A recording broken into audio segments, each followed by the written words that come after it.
June 19, 1944, Chidori Airfield, Iwo Jima. Lieutenant General Tadamichi Kuribayashi stepped off the transport plane onto the volcanic ash runway, immediately enveloped by oppressive heat. At 52 years old, this career officer carried orders personally signed by Prime Minister Hideki Tojo: defend this 8-square-mile volcanic island to the last man. As Kuribayashi surveyed the barren landscape stretching before him, with Mount Suribachi looming to the south and black sand covering everything, he understood with absolute clarity what this assignment meant. According to his wife Yoshi, he had told her upon receiving the orders that it was unlikely even his ashes would return from Iwo Jima. The island of Iwo Jima, located approximately 750 miles south of Tokyo, stood at a critical strategic position between newly captured American bases in the Mariana Islands and the Japanese homeland. Its 3 airfields provided Japanese fighter aircraft with the ability to intercept American B-29 Superfortress bombers flying north to raid Japan's cities. If the Americans captured Iwo Jima, they would eliminate this early warning capability, gain emergency landing fields for damaged bombers, and establish bases for P-51 Mustang fighters to escort bombing missions all the way to Tokyo. What neither Kuribayashi nor the approximately 21,000 soldiers who would eventually garrison this island knew was that they were about to fight what would become the bloodiest battle in United States Marine Corps history, a 36-day struggle demonstrating both the futility of Japan's defensive strategy and the extraordinary courage of men ordered to die for an already lost cause. The assignment to command Iwo Jima represented both honor and death sentence. On June 8, 1944, Kuribayashi had been granted the rare privilege of a personal audience with Emperor Hirohito on the eve of his departure. Yet historians like Kumiko Kakehashi have suggested that Kuribayashi may have been deliberately selected for what military leadership knew would be a suicide mission. The general had made powerful enemies within ultra-nationalist circles dominating Japanese military policy. As deputy military attaché in the United States from 1928 to 1930, Kuribayashi had traveled extensively across America, studied at Harvard University, and observed American industrial capacity firsthand. He had written to his wife, "The United States is the last country in the world Japan should fight. Its industrial potential is huge and fabulous, and the people are energetic and versatile." Such realism, in an era when Japanese military doctrine emphasized spiritual power over material resources, had marked Kuribayashi as defeatist in the eyes of hardline officers. Despite his misgivings about Japan's war, Kuribayashi approached his assignment with characteristic professionalism and innovation. He began his inspection of Iwo Jima's defenses and immediately recognized the futility of traditional Japanese defensive doctrine. The garrison had been digging beach trenches according to standard practice: defend at the water's edge, contest every landing, die gloriously on the beaches. Kuribayashi ordered this work stopped immediately. He had studied American amphibious assaults on Tarawa, where Japanese beach defences had been obliterated by naval gunfire before Marines ever landed. He had analysed the disaster at Saipan, where futile banzai charges had wasted thousands of Japanese lives without significantly delaying American victory. Iwo Jima would be different. Kuribayashi would implement a revolutionary strategy: defense in depth based on fortified positions deep underground, designed to survive the heaviest bombardment and inflict maximum casualties over an extended period. Rather than contesting the beaches, Kuribayashi would allow the Americans to land, draw them inland, then destroy them from prepared positions that naval gunfire and aerial bombardment could not reach. He ordered his engineers to begin construction of an elaborate underground fortress system, utilizing the island's natural caves and volcanic rock. 25% of the entire garrison was detailed to excavation work, a massive allocation of manpower that drew immediate criticism from subordinate officers who believed men should be training for combat rather than digging tunnels. According to his former chief of staff, the general often emphasized, "America's productive powers are beyond our imagination. Japan has started a war with a formidable enemy, and we must brace ourselves accordingly." The engineering project that unfolded over the following months represented one of the most sophisticated defensive fortification efforts of the Pacific War. Mining engineers were dispatched from Japan to design the underground network, creating blueprints for tunnels at varying levels to ensure proper ventilation and minimize the effects of explosions near entrances. By February 1945, Japanese engineers had excavated approximately 18 kilometers of tunnels connecting defensive positions across the entire island. Soldiers assigned to tunnel duty worked in temperatures ranging from 30 to 50 degrees Celsius, as volcanic rock radiated intense heat that turned underground passages into suffocating ovens. Men collapsed regularly from heat exhaustion. Fresh water remained critically scarce, with supplies limited to what could be brought by submarine or surface vessels running the gauntlet of American submarines. The northern slope of Mount Suribachi alone harboured several thousand yards of tunnels. The main command bunker, located in the northern highlands near the village of Kita, sat 20 metres underground and consisted of multiple chambers connected by 150 metres of passageways, where Kuribayashi established his war room. The garrison defending Iwo Jima represented a cross-section of Japan's military at this late stage of the war. The core fighting force consisted of the 109th Division, approximately 13,000 army personnel organised into two independent mixed brigades. The 2nd Independent Mixed Brigade under Major General Kotao Osuga numbered approximately 5,000 men, while the 145th Infantry Regiment, commanded by Colonel Masuo Ikeda, contributed 2,700 soldiers. Naval forces totalled approximately 7,500 men from the 27th Air Flotilla under Rear Admiral Toshinosuke Ichimaru. Unlike veteran formations that had fought in China or early Pacific campaigns, many defenders were recent conscripts with minimal training. Some were middle-aged reservists called up as Japan scraped the bottom of its manpower reserves. Others were support troops and administrative personnel pressed into combat roles as the Empire's strategic situation deteriorated. Among the most notable officers was Colonel Baron Takeichi Nishi, commander of the 26th Tank Regiment. Born into nobility on July 12, 1902, Nishi had won a gold medal in show jumping at the 1932 Los Angeles Olympics, becoming a celebrity in Hollywood circles and befriending stars like Charlie Chaplin, Douglas Fairbanks, and Mary Pickford. His widow later recalled that he had been despondent after Pearl Harbor, knowing that war with America was strategic madness, but feeling bound by duty. On July 18, 1944, while sailing from Busan, Korea to Iwo Jima, the transport ship carrying Nishi's regiment was torpedoed by American submarine USS Cobia. All 28 of the regiment's tanks sank to the bottom of the Pacific. Nishi returned to Tokyo to requisition replacements, managing to secure 22 tanks. During this brief visit home, he made a final trip to visit his beloved horse Uranus, who had carried him to Olympic glory. Through late 1944, defensive preparations intensified despite constant harassment from American aircraft and submarines. The defenders discovered that Iwo Jima's black volcanic ash, when mixed with cement, created superior concrete. Pillboxes were constructed with reinforced concrete walls 4 feet thick, capable of withstanding direct hits from naval shells.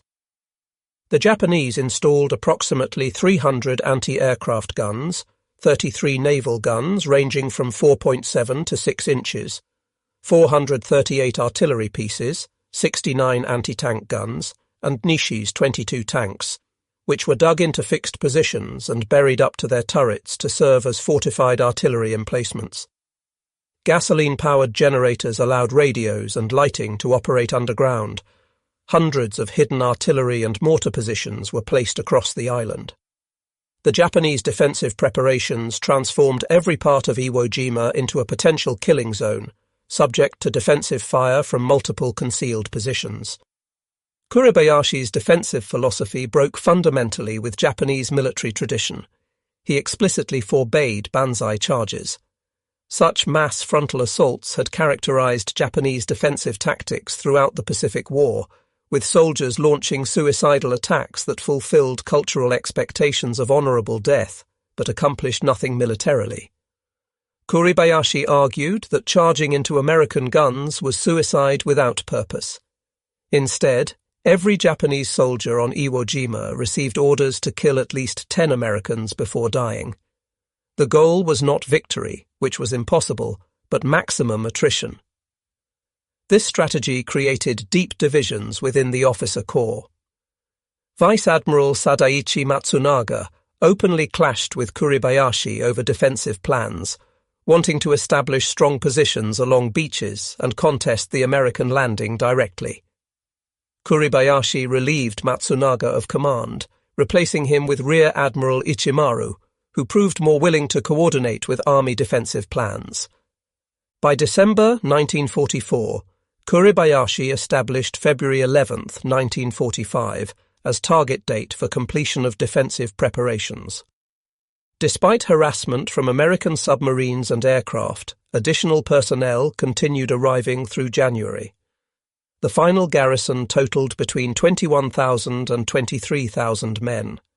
However, supply levels remained woefully inadequate. The defenders had ammunition for only 60% of what military doctrine considered necessary for a single division-level engagement. Food supplies were calculated to last 4 months at most. Fresh water remained critically scarce. Approximately 1,500 Japanese troops had been lost when their transport ships were sunk by American submarines en route to the island. Life on Iwo Jima before the invasion was characterized by constant work, insufficient supplies, and growing tension. Soldiers lived in caves and tunnels, sleeping on volcanic rock, breathing sulfur-tainted air. The island earned its name from volcanic gases that permeated everything. There were no trees, no vegetation beyond scrub grass. The heat was relentless. Men developed heat rash, dysentery, and various tropical diseases. Medical supplies were limited. Poor nutrition and unsanitary conditions took a terrible toll, with many soldiers dying of disease before American forces arrived. Yet Kuribayashi insisted on sharing the hardships of his men, refusing special privileges.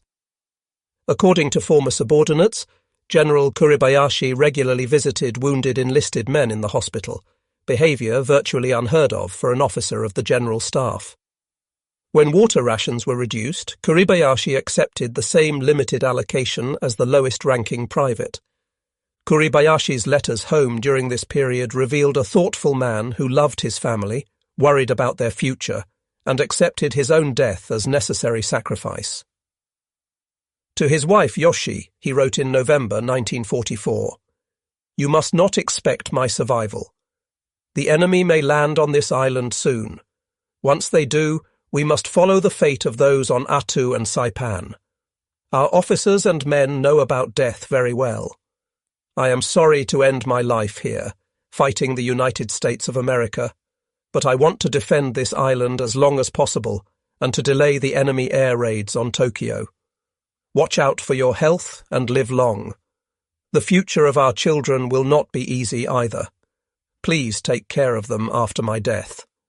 These words demonstrated that Kuribayashi harbored no illusions about his fate or the battle's outcome. Beginning June 15, 1944, American B-24 and B-25 bombers raided the island for 74 consecutive days, the longest pre-invasion bombardment of the Pacific War. These attacks cratered airfields and destroyed surface structures, but had limited effectiveness against underground fortifications. American intelligence assessments severely underestimated both defensive preparations and garrison strength. Reconnaissance photographs showed cratered airfields and destroyed buildings, leading planners to conclude that months of bombing had significantly degraded Japanese capabilities.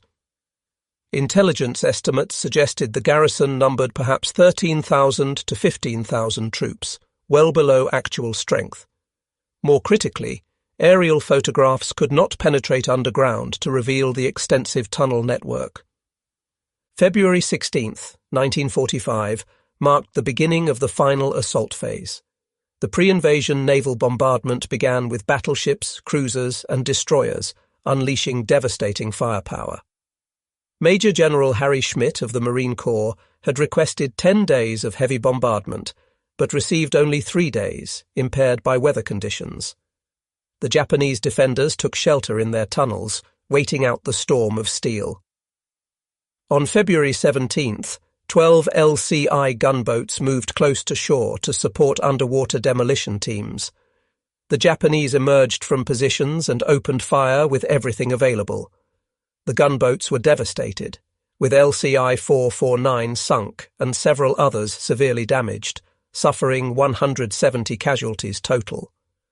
But the sacrifice revealed many hidden Japanese positions, allowing battleships Tennessee and Idaho to move within 2,500 yards of shore on February 18 to pulverize specific targets with devastating accuracy.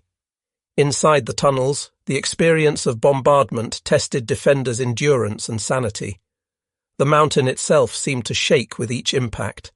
Dust and debris fell constantly from tunnel ceilings. Men prayed, sat in silence, or wrote final letters to families they knew they would never see again. The Americans fired approximately 22,000 shells at Iwo Jima during the pre-invasion bombardment, each one a reminder of industrial might arrayed against them. Yet Kuribayashi's defensive strategy proved sound. Underground positions survived largely intact. At 08:59 on February 19, 1945, the first wave of Marines from the 4th and 5th Marine Divisions hit the beaches. The amphibious tractors seemed endless, wave after wave approaching shore. Offshore, the support fleet stretched to the horizon, hundreds of ships representing an assembly of naval power beyond anything the defenders had ever witnessed. Landing craft struggled through heavy surf and steep beaches. Marines jumped from tractors and immediately sank ankle-deep into loose volcanic sand, struggling to move inland. The volcanic ash was soft and loose, causing vehicles to flounder, unable to gain traction. Kuribayashi's orders were explicit. Let them land, let them pack the beaches, then open fire with everything. For nearly 30 minutes, Marines advanced with surprisingly light resistance. Then Kuribayashi gave the order. Every artillery piece, every mortar, every machine gun position opened fire simultaneously. The beaches became a killing zone. Marines dove for cover that did not exist. Japanese artillery, pre-registered on every sector of the beach, fired with devastating accuracy. Machine gun fire swept approaches to the terrace marking the edge of the beach. By day's end, approximately 30,000 Marines had landed, establishing a beachhead that stretched the width of the southern end of the island. They had cut Mount Suribachi off from the rest of the island's defences, but the cost had been tremendous. Over 500 Marines killed and more than 1,800 wounded on the first day alone. That first night, Marines prepared for the massive banzai charges that had characterized previous Pacific battles. But Kuribayashi's orders forbade such attacks. The night passed with only minor probing attacks, leaving Marines confused but grateful. The battle for Mount Suribachi began in earnest on February 20th. The 28th Marine Regiment started the slow, brutal process of reducing Japanese defences. Marines advanced yard by yard, using flamethrowers to clear bunkers, explosives to collapse tunnel entrances, grenades to kill defenders in pillboxes. The Japanese fought from prepared positions, falling back through connecting tunnels when positions became untenable, emerging to fight again from new angles.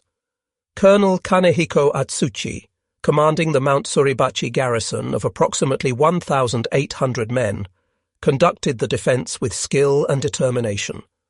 By February 23rd, after 3 days of continuous fighting, a Marine patrol reached Suribachi's summit. They raised a small American flag at 10:20 hours, triggering cheers from Marines across the beachhead. Later that day, a second patrol brought a larger flag to replace the first.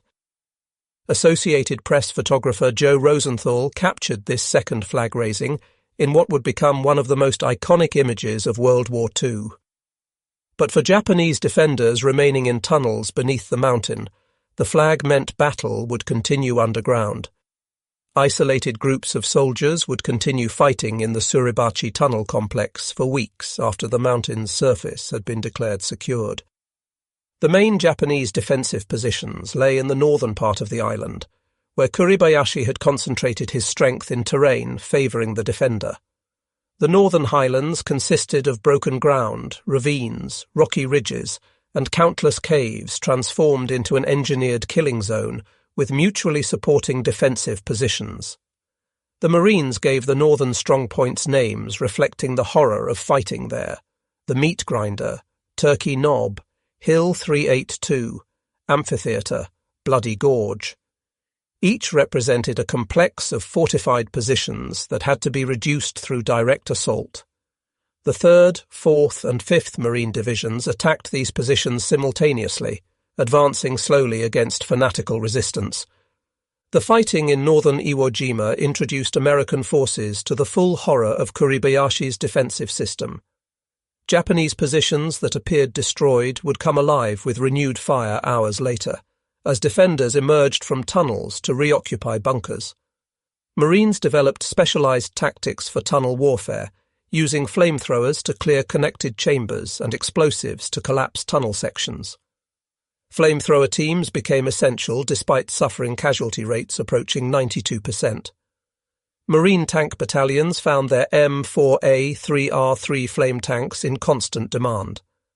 By battle's end, the 5th Marine Division's flame tanks were expending between 5,000 and 10,000 gallons of napalm daily. As February turned to March, the Japanese defensive position became increasingly desperate. Casualties mounted daily. Food supplies dwindled to starvation rations. Water became so scarce that men suffered from severe dehydration even while fighting. Medical supplies ran out entirely, leaving wounded to suffer without even basic pain relief. Ammunition stocks approached exhaustion for some calibers, yet the defense continued. Kuribayashi's strategy of maximum attrition was working. American casualties had already exceeded all pre-invasion estimates. The 5-day battle had stretched into its 3rd week with no end in sight. Baron Nishi's tank regiment, with tanks destroyed or immobilized, fought as infantry from prepared positions in the northern highlands. American forces knew Nishi was on the island. Intelligence officers broadcast appeals for him to surrender, pointing out that the world would regret losing such a celebrated figure. Nishi never responded. He remained with his men, sharing their hardships, maintaining discipline and morale even as the situation became hopeless. On approximately March 22, 1945, Nishi was killed in action. The exact circumstances remain unknown. His body was never identified among thousands of Japanese dead in the northern highlands. Some accounts suggest he committed ritual suicide, others indicate he died leading troops in combat. Nishi was posthumously promoted to colonel and awarded the Order of the Rising Sun, 3rd class, gold rays with neck ribbon. By mid-March, American advances had compressed remaining Japanese forces into an area of less than 1 square mile in the northern tip of the island. Kuribayashi's command structure remained intact, communication lines still functioning through the tunnel network. On March 17th, the general sent his final message to Imperial headquarters in Tokyo. The battle is approaching its end. The strength under my command is now about 400. Tanks have invaded our last defense line at various sectors. They are now attacking our last stronghold. We continue to fight. I am sorry indeed we could not have defended the island successfully. We are still fighting. His earlier message on March 16th had been even more poignant. I am very sorry because I can imagine the scenes of disaster in our empire.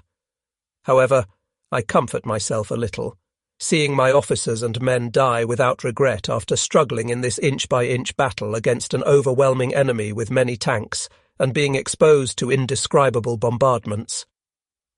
The Americans declared Iwo Jima secured on March 26, 1945, exactly 36 days after the invasion began. But fighting continued for weeks afterward. Japanese soldiers in sealed cave systems continued resisting, emerging at night to scavenge for food and water.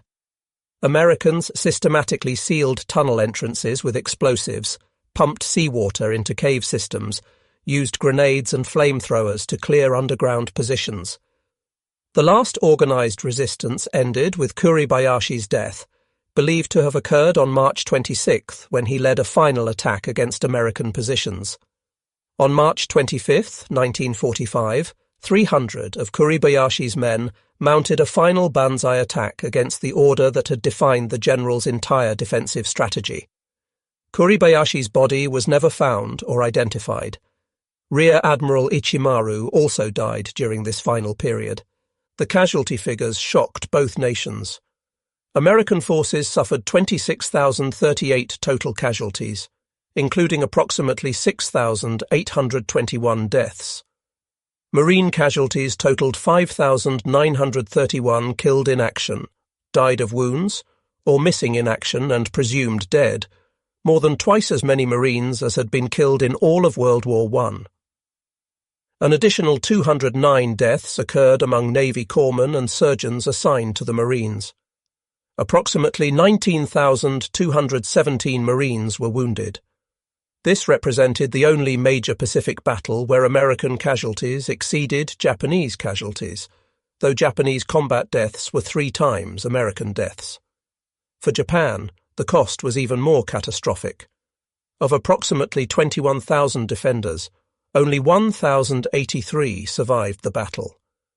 A mere 216 were captured during actual fighting, with the rest emerging from caves and tunnels in weeks and months afterward. 2 Japanese soldiers remained in hiding until January 6, 1949, nearly 4 years after the battle ended, finally surrendering after years of living in the tunnel system. The strategic value of Iwo Jima justified the terrible cost, though this remained controversial. By war's end, 2,251 B-29 bombers made emergency landings on the island, saving an estimated 24,761 airmen who would otherwise have ditched in the Pacific or crashed attempting to reach the Marianas. The first B-29 to make an emergency landing was Dynamite, which touched down on March 4, 1945, while fighting still raged in the Northern Highlands. P-51. Mustang fighters based on Iwo Jima began escorting bombing raids to Tokyo and other Japanese cities. The island served as a base for air-sea rescue operations, allowing faster response to downed aircrews.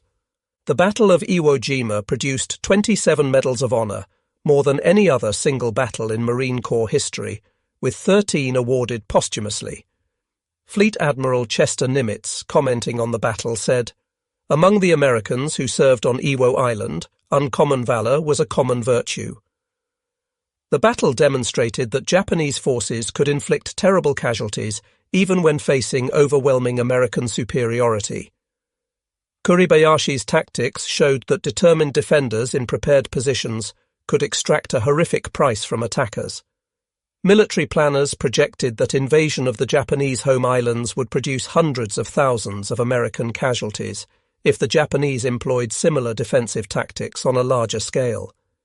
These projections contributed to the decision to use atomic weapons against Hiroshima and Nagasaki rather than launch Operation Downfall, the planned invasion of Japan.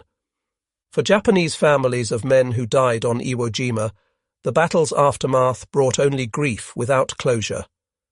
Most of the dead were never recovered or identified. Families received notification of death in battle, but no bodies to bury, no graves to visit. This inability to properly honor the dead carried special significance in Japanese culture, where Buddhist tradition emphasized the importance of proper burial. Even decades after the war, Japanese search teams continued recovering remains from Iwo Jima's caves. The remains of more than 10,000 Japanese soldiers still rest under the island's soil. In the immediate post-war years, the Battle of Iwo Jima remained largely forgotten in Japan. The nation was consumed with rebuilding from total defeat, processing the horror of atomic bombing and firebombing that killed hundreds of thousands of civilians. The strategic bombing campaign had killed approximately 900,000 Japanese civilians. The atomic bombings of Hiroshima and Nagasaki killed an estimated 200,000 people. In this context, Iwo Jima was simply one more disaster in a year of unprecedented national catastrophe. Decades later, historians and filmmakers began seriously examining the battle from the defenders' perspective. In 1970, Yoshi Kuribayashi represented Japanese families of war dead at a luncheon in Tokyo with American veterans. In a speech, she thanked them for expressions of friendship and received a standing ovation. She later attended both the 1985 and 1995 reunions of honor hosted on the island. The 1985 reunion of honor brought together former enemies as old men, their wartime hatred mellowed by decades of peace. They walked battlefields together, visiting places where they had tried to kill each other. Japanese veterans showed American Marines the tunnel systems they had defended. American veterans explained their tactics for reducing these defenses. The meetings were emotional, marked by tears, embraces, shared prayers for the dead. Veterans spoke of finding peace through reconciliation. Similar reunions continued at 5-year intervals, building bridges between former enemies. The physical island remains largely unchanged since 1945, preserved in its battle-scarred state. Today it is officially known by its Japanese name Iwo-to. Civilian access is severely restricted, allowed only for memorial services attended by veterans and families of the fallen. The Japan Maritime Self-Defense Force operates a small naval air facility. The United States Navy occasionally uses the airfield for carrier landing practice. But mostly, Iwo Jima remains a memorial to the dead, where thousands of Japanese soldiers remain entombed in sealed caves, where American and Japanese monuments stand side by side. Modern historians examining the battle with access to sources from both sides have reached generally consistent conclusions. Tactically, the battle demonstrated the effectiveness of defense in depth when properly implemented. Kuribayashi's strategy inflicted maximum casualties and prolonged the battle far beyond American expectations, transforming what military planners expected to be a 5-day operation into a 36-day ordeal. Strategically, the island's value as an emergency landing field and fighter base justified its capture, though debate continues whether the cost was proportionate to the benefit. The battle showcased American industrial might and logistical capability, while demonstrating Japanese tactical skill, engineering prowess, and the determination of defenders fighting from prepared positions. Cultural memory of Iwo Jima differs markedly between the United States and Japan. In America, the battle holds iconic status, exemplified by Rosenthal's photograph and the Marine Corps War Memorial in Arlington, Virginia. Every Marine learns about Iwo Jima during training. In Japan, awareness remained limited until 2006, when Clint Eastwood's film Letters from Iwo Jima brought renewed attention to the defenders' perspective. The film, shot in Japanese with Japanese actors, attempted to present the battle through Japanese eyes. The film was based on General Kuribayashi's published letters and the book So Sad to Fall in Battle by Kumiko Kakehashi. Tactical innovations developed during the Battle of Iwo Jima influenced military doctrine for decades. Combined arms tactics became standard practice. The importance of specialized weapons for reducing fortifications was recognized. Tunnel warfare techniques would be employed in later conflicts, particularly in Vietnam, where the Viet Cong employed similar underground defensive systems. The battle demonstrated that even overwhelming firepower and numerical superiority could not eliminate the need for infantry to close with and destroy the enemy in fortified positions. General Kuribayashi's letters from Iwo Jima provide unique insight into his state of mind as American invasion approached. His correspondence with his wife Yoshi and children revealed a man who loved his family deeply, accepted his own death as inevitable, and hoped his sacrifice would protect them. In one letter, he expressed the philosophy that sustained him. If our children can live safely for one more day, it would be worth the one more day that we defend this island. This belief sustained Japanese defenders through the hell of battle. Whether the battle truly protected the homeland for any meaningful length of time remains debatable. What cannot be debated is the sincerity of the belief and the determination it produced. The Battle of Iwo Jima stands as one of history's most brutal confrontations, a 36-day struggle where approximately 27,000 men died or were grievously wounded on an 8-square-mile island. It demonstrated the terrible price of war, the courage of individuals caught in circumstances beyond their control, and the possibility of reconciliation even after the most brutal conflicts.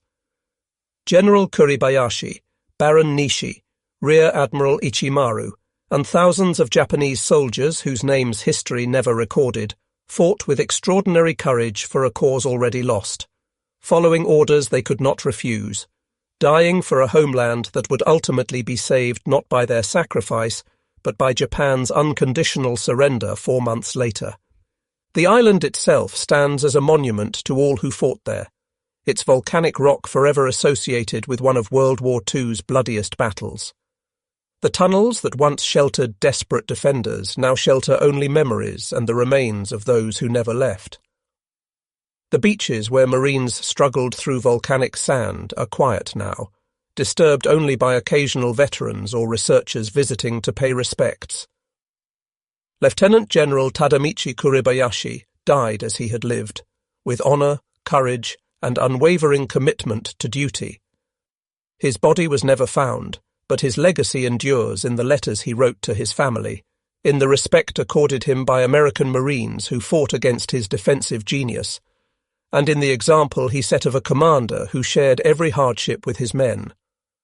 Baron Takeichi Nishi, the Olympic champion once celebrated in Hollywood, died fighting Americans he had once called friends, demonstrating the tragedy of war that transforms friends into enemies. The 21,000 Japanese soldiers who defended Iwo Jima, most of whom died in the island's volcanic tunnels and caves, fought with extraordinary courage for a homeland they would never see again.